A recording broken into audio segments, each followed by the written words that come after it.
Hey everyone, welcome back to McFly's Movie House. As per usual, I'm your host, Marta McFly, and guess what? Today, you're all stuck with me. We don't have any guests coming on the pod, so we're just gonna be hanging out and talking sounds on screen. And we'll get into that in a second, but because I have nobody to ask this week in regards to what it is they're watching, you guys get to hear what I've been watching. So let's go through my letterboxd quickly here. I watched the original Nightmare Alley from 1947 by Edmund Goulding. And I watched this, I think, like the day before it left the Criterion channel. It was very tight. I wanted to get it done. And I wasn't expecting this to happen, but I actually preferred it to Del Toro's version from a few years ago now. I can't remember what year it was, 2022. But it just gripped me, this one, right from the start. Finished with such a haunting and macabre ending. It was fantastic. The two leads were also stunning human beings. I was like, could not believe how beautiful they were. But if you can find this one, definitely check it out. And if you like Del Toro's version, it makes sense to just compare the two as well, right? I also watched Eat, Drink, Man, Woman from 1994 for the first time, which was also incredible, and immediately entered my pantheon of favorite foodie films next to Tampopo, Babette's Feast.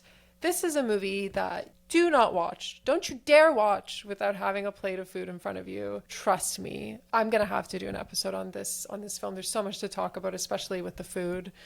Oh, it's so good. And lastly, I've also been getting into the movies of Mikio Naruse, a Japanese filmmaker who sadly isn't that well known in the West compared to his contemporaries. But he made somewhere around 90 films between the 1930s and 1960s, and he was incredibly well respected in the industry. Many have compared him to Yasujiro Ozu, but his narrative style I find is a lot more pessimistic, or I guess realistic, but pessimistic as well, while the camera work is more fluid and not as rigid. People seem to think they're similar because they're shot at the same sort of tatami mat level, but there are a lot of differences in the camera work as well. Anyway, I watched When a Woman Ascends the Stairs. Brilliant. 5 out of 5. It's on the Criterion channel and I highly suggest it. And this next one's actually on the Criterion channel as well, and that's his final film from 1967, Two in the Shadows, which was also really, really well done. The colors here are incredible. He didn't do too many movies in color, but this one is, and it is good. We should probably do an entire episode on Naruse as well, because I really want to highlight his work, so that's food for thought for me. But anyways, let's move on to today's discussion. I thought it would be cool to highlight some film scores that I've been turning to a lot recently, 5 to be exact. And while we're at it, I also thought it would be a good opportunity to tell you about 5 movie soundtracks that I adore as well. Of course, this isn't going to be like a definitive end all be all of my all timers, because if you know me, I'm incredibly indecisive. I'm a Libra, but these are all great. And even better, the movies that the scores and soundtracks are from are also ones that I adore too, because don't you hate it when you don't vibe with the movie at all, but you love the soundtrack, and it's just like, well, then what am I going to do? What do I champion? Do I champion this entire thing? I have a couple of examples of movies like those that I may not like, but I love their soundtracks, but I'm going to be polite and keep those to myself. But so with this distinction, to clear it up for anyone that doesn't know, because some people use the terms interchangeably, but for me, a score is original music composed by someone for a film, whereas a soundtrack is a selection of songs that are pre-existing, that make up the music in a film. They were picked by a director. So a good example of this with someone who has killer soundtracks, in my opinion, is Sofia Coppola. Marie Antoinette, for example, has a fantastic little soundtrack to go with the film. And even her most recent effort, Priscilla, I love the music that she picked for that movie. Surprisingly, she's not on my list today under the soundtrack section, but that Marie Antoinette one is quite good. And I love it too, so check it out. But anyways, let's first get into the 5 film scores of the day. But before I do that, I want to give an honorable mention to one, and that's the theme song that Marvin Hamlish composed for The Swimmer. Oh my god, I can't put into words how much I love this theme song. I listen to it all the time. The version that I have saved is only like 1 minute long, so I'll just be looping that over and over and over again for hours like a maniac. But I know I briefly touched on it during our episode on The Swimmer as to how Hamlish got the gig, because he never scored a movie before. So I'm not going to get into that today. You can listen to that episode. But what I will say is this is one of the most haunting pieces of music I've heard in a movie. It just conveys so much tragedy, a sprinkle of romance, yet kind of also a bleak romance. Just this like swelling organ and these flutes. It's just mwah. I don't even know how many times I'm going to be chef's kissing throughout this episode, but that was my honorary mention. But for my first pick today, we are going to go with Philip Glass's work on Paul Schrader's Mishima.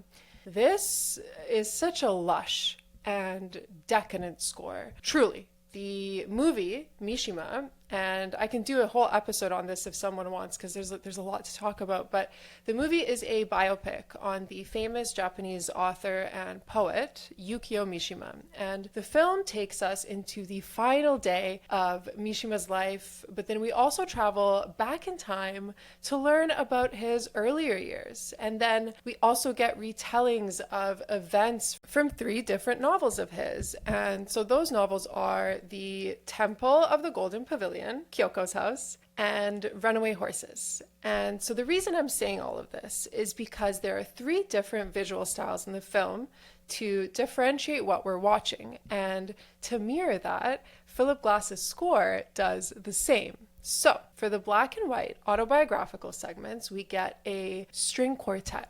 And then for the present day, or Mishima's final day, we get a string orchestra and some percussion. And then lastly, for the recreations of his novels, we get this absolutely beautiful symphonic orchestra. I mean, it is breathtaking while also being so intimate. And when you hear the score during the segments that make up Mishima's novels, it's otherworldly.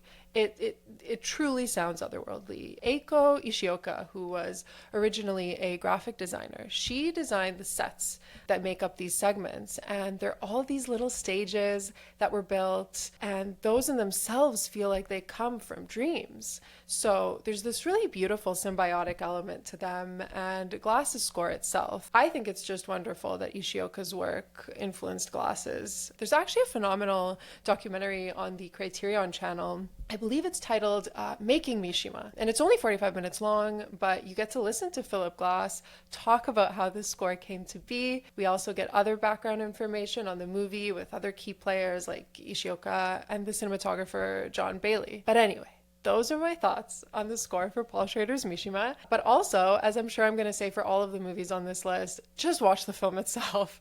It's a damn good film. And if you're familiar with the characters that Schrader has written in his filmography, it'll make sense why he decided to work on Mishima too.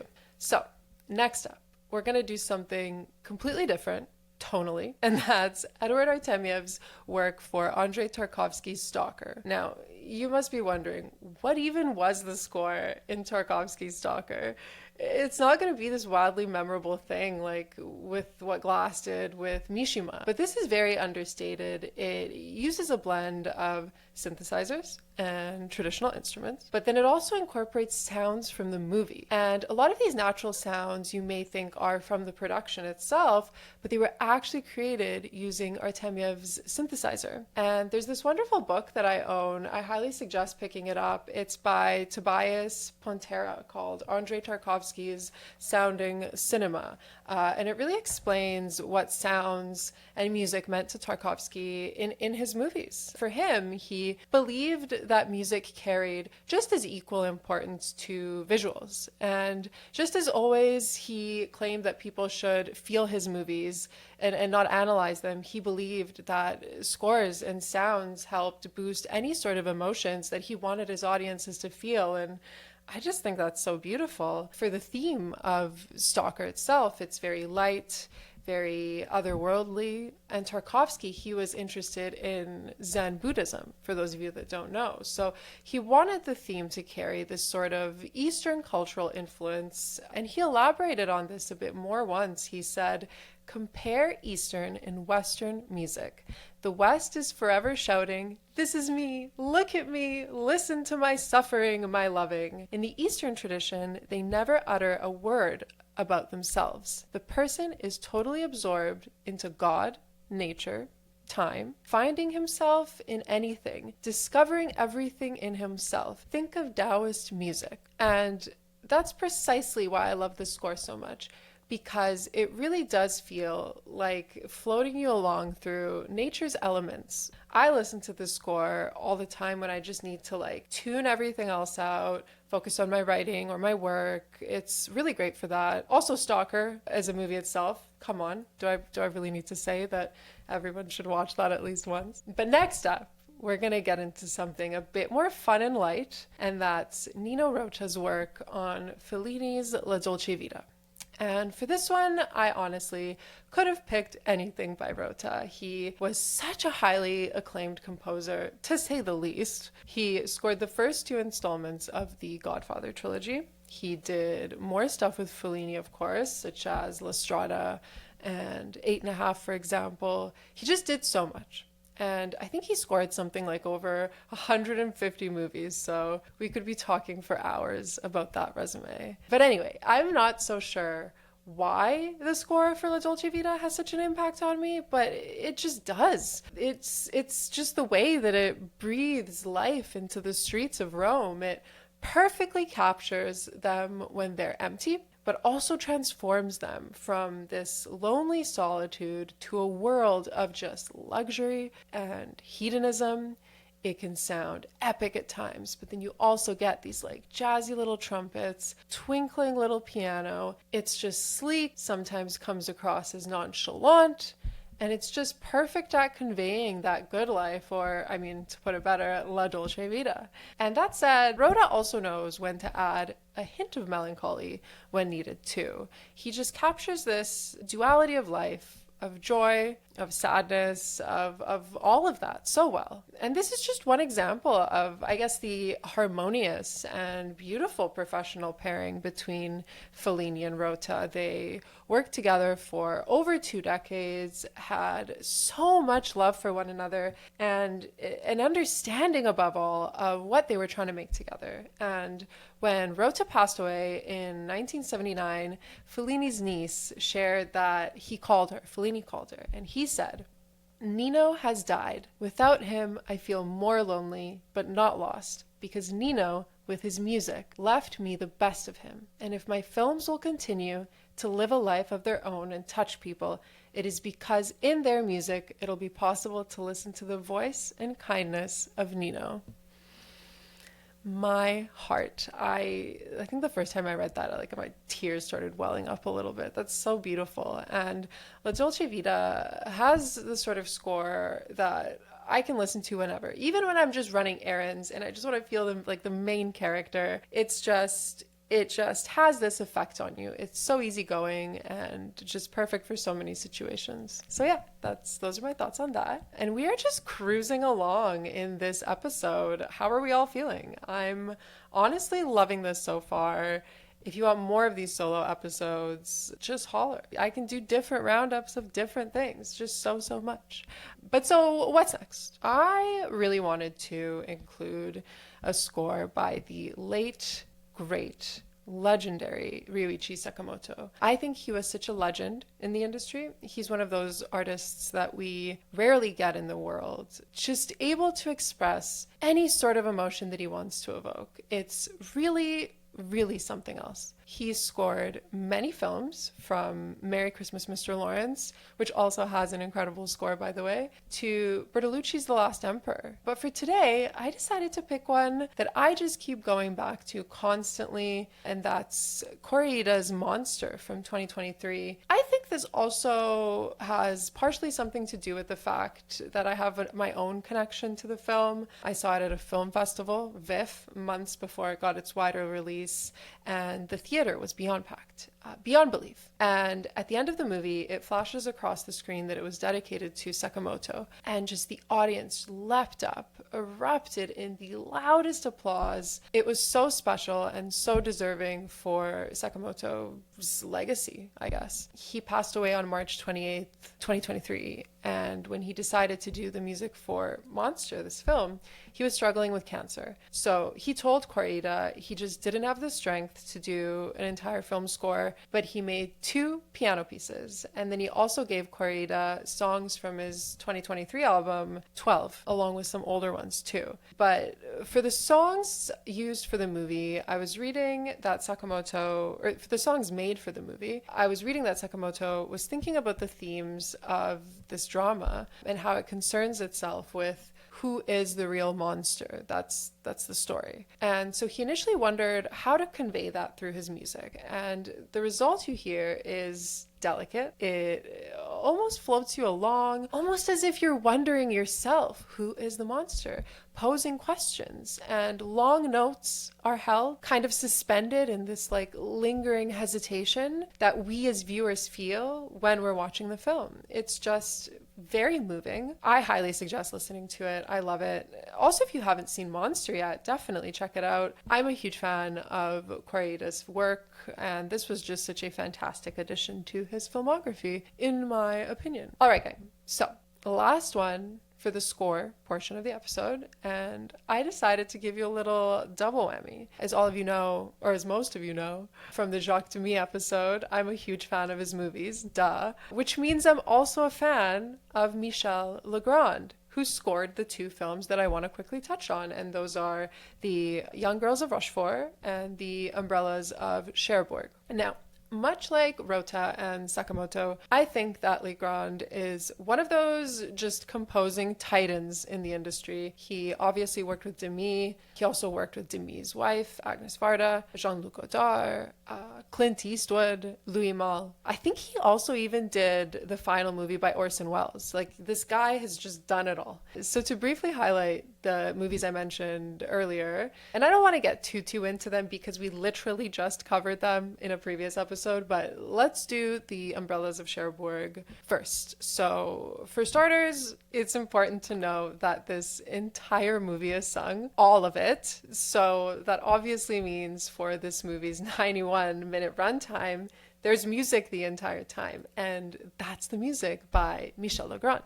And as I've mentioned in the past, Demy was very inspired by fairy tales. And I think there's some sort of enchanting magic in this score too. That said, some of the songs in the film, most notably the theme song for Geneviève and Guy, is cripplingly sad.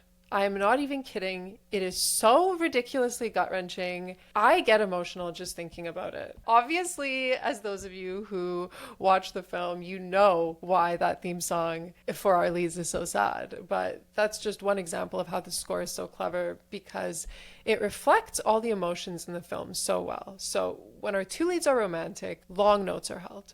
When Geneviève is bickering with her mom, or when they're disagreeing, we have these rapidly ascending, very cutting chords. It just all works so well, and that's the point, right? So I was reading a biography on Demy which explained that he and Legrand would work for months together, just super close, harmonizing the score with the editing of the movie. Just everything needed to be perfect. And I think that relationship between song and visuals is perfect in this one. While the Umbrellas of Cherbourg score is filled with this undoubtedly tragic longing, we then have The Young Girls of Rochefort, which is just pure bliss. Pure cinematic bliss. The film itself is an homage to old Hollywood musicals. Gene Kelly is even in this one, so hello, obviously. But so the score reflects that yet again, and because it's a Legrand score, some of that will be melancholy, and it'll seep through, and also be, again, because this is a movie by Jacques Demy about missed connections. But by and large, it's a lot more chipper than the Umbrellas of Cherbourg score. And as vivid and bright and as cheerful as the visuals are, that's how bewitching the score is, with its ascending choir harmonies and those rapid sort of jazz chords. It's all just very sweet, very special. There's actually, I'm mentioning so many biographies, or not biographies, documentaries this episode, but there's a documentary on the Criterion channel that Demi's widow, Varda, did. And you hear Michel Legrand talk about working with Demi.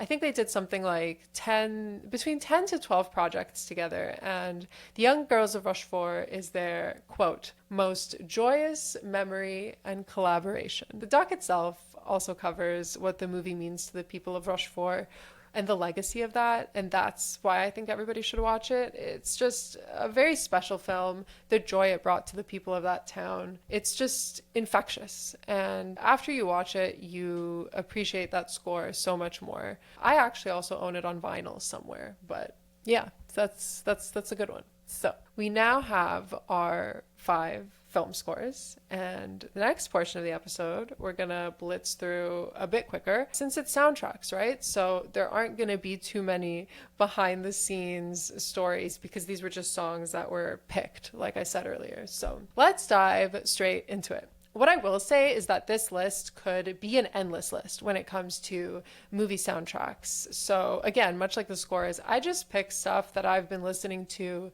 the most regularly right now. Ask me again in a week and maybe that'll change. But anyway, so first up, I'm going to go with some Gregg Araki, and I'm going to go with his film from 1997, Nowhere. Granted, I could have picked any movie by Gregg Araki, to be completely honest. The man knows what he's doing. Fun fact about Araki, he actually was a music critic for LA Magazine. And there's a fabulous little interview with him over at Days from 2023 where he talks about his just stellar movie and music collection, but particularly that music collection, and how that's what he turns to when he's looking to build a soundtrack, his own collection. And so with Nowhere, which is actually a part of the Teenage Apocalypse trilogy, which maybe we have an episode on in the near future. Who's to say? Wink, wink. But anyway, with Nowhere, the soundtrack is incredible. You have Slowdive, you have Radiohead, The Chemical Brothers, Massive Attack, 9 Inch Nails. It's just angsty teenage heaven, pretty much. You know, I always say I'm so grateful I didn't get into Gregg Araki's movies when I was a teen because I'd have so much more of that nihilistic screw everything attitude than I already did. So blessings are counted. But anyway, this one holds a really special place in my heart because a lot of these bands are ones that I myself love, and I just love throwing on the Nowhere soundtrack, particularly when I'm having a bit of a, rebellious but introspective sort of night, if that makes sense. Next up, I need to go with something by Tarantino. I just gotta.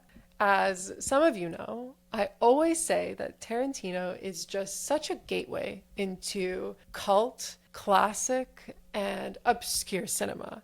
And just the outright homages and pastiches that he does. I've said it before, he's the reason I initially got into foreign films as a teen, just because I wanted to soak up all this cool stuff that I was seeing on the screen. Like, what I love about Tarantino's filmography is that he always seems to also have the best soundtracks in all his films. And that's because he makes a point to emphasize the power of music in his movies, right? In a 2007 interview, he once said, I wrote this down, "If you do it right, if you use the right song in the right scene, it's about as cinematic a thing you can do." He's not wrong. And my favorite soundtrack that he's done was his work on Jackie Brown, which is actually an adaptation of the novel Rum Punch by Elmore Leonard. And also Jackie Brown is such an underrated Tarantino movie. I get very upset at the amount of people that place it low on his list when they rank his filmography because it's just so good. But I can do that rant another day. We're here to talk about the needle drops, which I love in Jackie Brown.